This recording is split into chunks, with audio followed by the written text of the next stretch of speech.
Hi అండి, welcome back to our channel అమ్మ చేతి ప్రేమ. ఈరోజు మన ఛానల్లో ములక్కాడ జీడిపప్పు మసాలా కర్రీని మీతో షేర్ చేయబోతున్నాను. ఈ కూర చాలా టేస్టీగా అటు రైస్, రోటీ, చపాతీ, నాన్ అన్నిట్లకి కూడా చాలా టేస్టీగా ఉంటుంది. అలాగే చాలా సింపుల్గా తయారు చేసుకోవచ్చు. మనం ఫంక్షన్స్లో అది తింటుంటాం కదా, సేమ్ అదే టేస్ట్లో ఉంటుందండి. ఈ కర్రీ కోసం అయితే నేను 3 ములక్కాలను ఇలా 2 ఇంచెస్ గ్యాప్లో కట్ చేసుకుని ముందుగా ములక్కాలను ఒక గిన్నెలో వేసుకుని ఇవి మునిగేంత వరకు వాటర్ వేసి 1 స్పూన్ వరకు సాల్ట్ వేసుకుని వీటిని అయితే ఉడకపెట్టుకుంటున్నాను. ఇవి ఈ విధంగా వేరొక బర్నర్ మీద ప్యారలల్ గా ఉడికించుకోవడం వల్ల మనం కర్రీని త్వరగా ప్రిపేర్ చేసుకోవచ్చు. ఫ్లేమ్ ని మీడియంలో పెట్టుకుని మధ్య మధ్యలో కలుపుకుంటూ వీటిని అయితే ఈ విధంగా 80% ఉడికేంత వరకు కూడా మనం ఉడకపెట్టుకోవాలి. మిగతా 20% మనం కర్రీ చేసేటప్పుడు వీటిని అయితే వేస్తాము. ఇప్పుడైతే ఈ గిన్నెని స్టవ్ నుంచి తీసేసి పక్కన ఉంచుకుందాం. ఇప్పుడు ఒక మిక్సీ జార్ తీసుకోండి.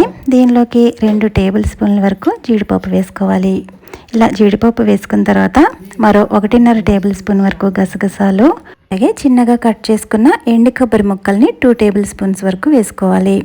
ఇప్పుడైతే ఇదే మిక్సీ జార్లోకి ముందుగా వేపించి పొట్టు తీసుకున్న వేరుశెనగుల్ని 2 టేబుల్ స్పూన్స్ వరకు వేసుకుని వీటిని అయితే మిక్సీ పట్టుకోవాలండి. మధ్య మధ్యలో నీళ్లు వేసుకుంటూ మెత్తని పేస్ట్ కింద చేసుకుని రెడీగా పక్కన ఉంచుకోవాలి. ఇప్పుడు ప్యాన్లోకి 5-6 స్పూన్ల వరకు ఆయిల్ వేసుకుని ఇక్కడ చూపిస్తున్నట్టు ఒక 2 గుప్పెళ్ళ వరకు జీడిపప్పుని ఇలా దూరగా వేపించుకుని ఒక ప్లేట్లోకి తీసుకుని రెడీ పెట్టుకోవాలి.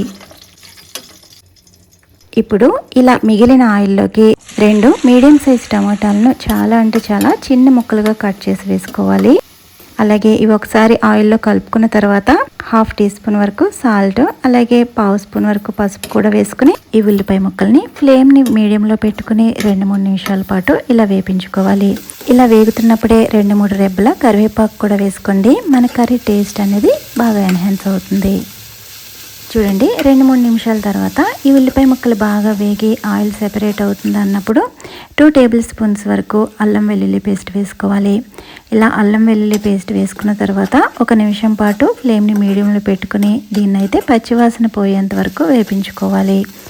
చూడండి, ఈ విధంగా 1 నిమిషం పాటు వేపించుకున్న తర్వాత చిన్నగా కట్ చేసుకున్న 3 మీడియం సైజ్ టమాటాలని అయితే ఈ విధంగా వేసుకోవాలి.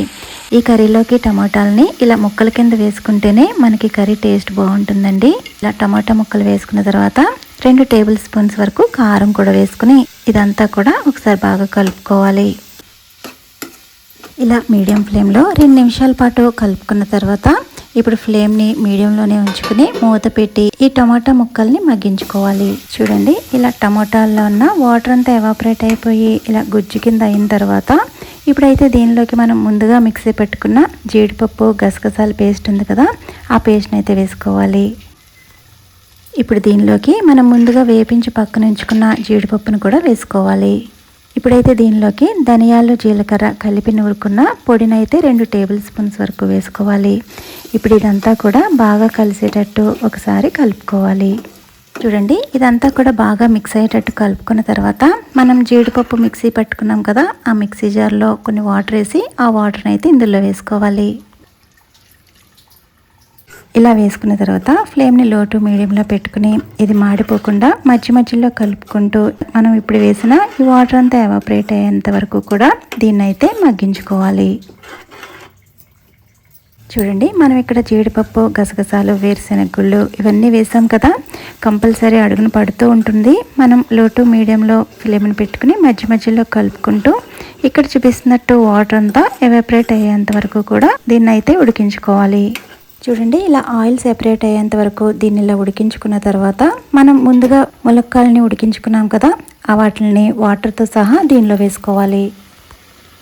ఇప్పుడు దీనిలోకి నిలువుగా కట్ చేసుకున్న 4 పచ్చిమిర్చిని కూడా వేసుకుని అలాగే 1/2 టీ స్పూన్ వరకు గరం మసాలా వేసుకోవాలి. ఇప్పుడు ఫ్లేమ్ని లో టు మీడియంలో పెట్టుకుని ఇదంతా కూడా బాగా ఒకసారి కలిసేటట్టు కలుపుకోవాలి. ఇప్పుడు దీనిలోకి మరో 1/2 గ్లాస్ వరకు వాటర్ యాడ్ చేసుకుని సాల్ట్ సరిపోయిందో లేదో ఒకసారి చెక్ చేసుకుని సరిపోకపోతే కొంచెం సాల్ట్ యాడ్ చేసుకుని బాగా కలుపుకోవాలి.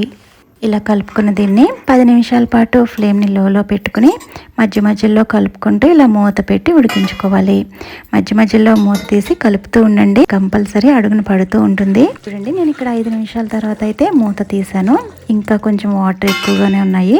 ఇప్పుడు ఒకసారి కలుపుకొని మళ్ళీ మూత పెట్టి 10 నిమిషాలకి మళ్ళీ మూత తీసి చూపిస్తున్నాను. చూడండి, వాటర్ అంతా ఎవాపరేట్ అయ్యి ఇలా ఆయిల్ పైకి తేలింది అంటే మనకి ఇంకా కర్రీ రెడీ అయినట్టే. అంతేనండి, ములక్కాడ జీడిపప్పు మసాలా కర్రీ అయితే రెడీ అయిపోయింది. ఈ వీడియో నచ్చితే లైక్ చేయండి, అలాగే సబ్స్క్రైబ్ చేసుకోవడం మర్చిపోవద్దు. Thank you for watching.